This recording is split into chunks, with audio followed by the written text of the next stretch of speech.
Ho, mga bulikat kong kaibigan, na-miss nyo ba ang aking seatbelt? Alam nyo na, bata-bata yung asawa. For today's video nga ay kasama ko ang aking kaopisina na si Glyza. Siyempre, pupuntahan namin ang kanyang alma mater. Handito na nga tayo from the city of La Curva. Welcome, La Curva Elementary School. Diba? Nakarating na. At siyempre, dahil vlogger nga hayan, nag-ikot-ikot na naman ang inyong bulikat na kaibigan. Diba? Hanggang Handito nga pala ang district office ng San Jose North, kaya naman binabati natin ang napakabait nilang supervisor na Ma'am Cecil Jose. Hello ma'am, shoutout po. Nabasa mo ba? Dream high and study hard. Kaya naman, bulikat ko kaibigan, mag-aral mabuti. Para naman pagdating ng araw at ikaw ay maging teacher o hayan, magkakaroon ka nito.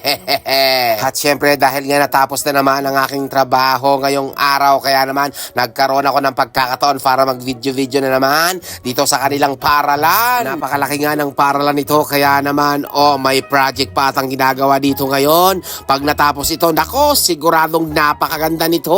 Kaibigan, malapit nang matapos. Hanggang dito na lang. Mag-follow ka na. Maraming salamat. Bye-bye!